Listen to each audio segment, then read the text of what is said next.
This game marks the end of this stretch at home for the Lakers. Back on the road tomorrow. First time these two teams have seen each other this season. And, of course, the Los Angeles Lakers. Last season, they won all 4 games, showing complete dominance. Now Sacramento starting 5. David Lee is out there with Terrence Williams. Then it's Roger Mason. Then it's Greg Monroe and Wall. Now here's Paul. Gets it to go. That's exactly where the coach wants him to get his shot, Kevin. Right there from mid-range. Now the Kings with it. You know, one of the stories last season, Clark, in the playoffs for the Lakers was after that early scare to the Thunder of Oklahoma City in the first round, the Lakers really turned it up in the playoffs. In fact, it was that Game 5. They kind of rebooted. They kind of found themselves. Yeah, they certainly did. Sometimes you have to have your back against the wall. You've got to go through that crucible of almost losing an important game in the playoffs to be able to get your second win and gain that extra wave of confidence. And that's kind of what happened with the Lakers. I mean, anytime you face a team like the Thunder that has the leading scorer in the league in Kevin Durant, you know it's not going to be easy, and the Lakers saw that to be true, and yet they were able to work through that. Thunder had those young legs. And a lot of confidence. Yes. And an unbelievable building. Yeah, they didn't blink. They did not blink. Not at all. They were relishing the opportunity, thrilled to be in the playoffs, but they felt like they could not only play with the Lakers, they felt like they could beat the Lakers, Kevin. And now our sideline reporter, Doris Burke, has some info for us. Doris, take it away. Kevin, there is no doubt that Kevin Garnett has played a ton of minutes over the course of his NBA career, but the esteem he's held in league-wide is unquestioned. Larry Bird said, everyone who knows KG knows what kind of player and what kind of leader he is. He is someone who demands guys play hard every single night because that's the way he plays. When a legend says it, you can believe it, guys. That's right, Doris. Thanks. Clark, back to that postseason matchup. I mean, sweeping the Jazz is no easy feat, given you have to win 2 in a row up in Salt Lake City at the Energy Solutions Arena. No, not easy at all, but you talk about that series against the Thunder. The Lakers had to win a 5th game on the road on a last-second shot. Sometimes, Kevin, that can catapult you to a higher-level performance in the next series, and I think that's what you saw with the Lakers when they got away from the Thunder and then were able to sweep the Jazz.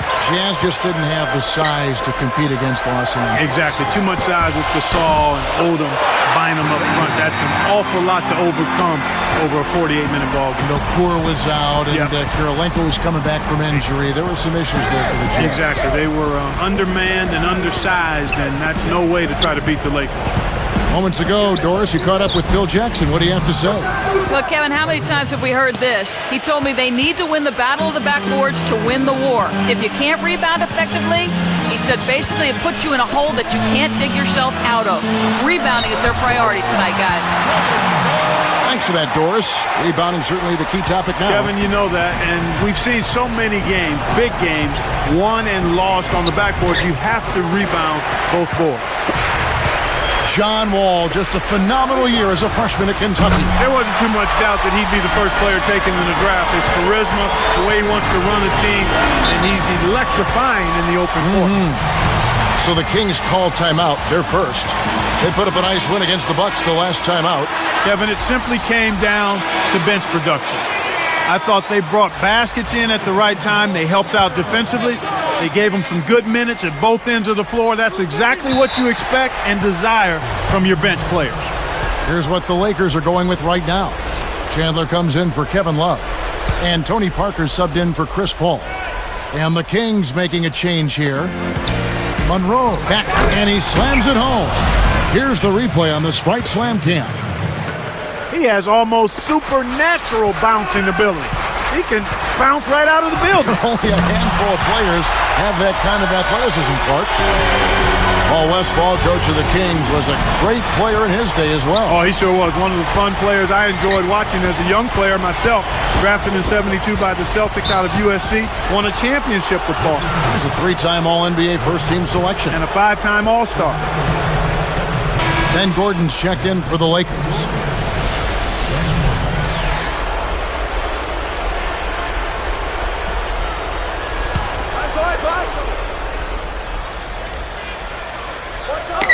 Here's Wall. Playing Milwaukee, he was nearly unstoppable. Lofts it up. Boy, these guys have a terrific feel for each other. You have to in order to make plays like that. Don't you think you can tell that they love being on the court together? Boy, they're having a good time. It's Pierce on the wing. He's guarded by Williams. Here's Gordon. Off target for 3. The Kings trail by 8. Pass to Williams. White with it. The dump off. Here's Monroe. Rebound by Ben Gordon. Lakers leading by 8. Parker kicks to Pierce. Let's go with a 3. Rebound Maxfield. Here comes Wall. He's picked up by Parker. Wide, a screen on Chandler. Now White. Pass to Williams. 5 on the clock. The Kings need to get off a shot here. It's blocked, but they recover it. They couldn't beat the buzzer. That's a turnover.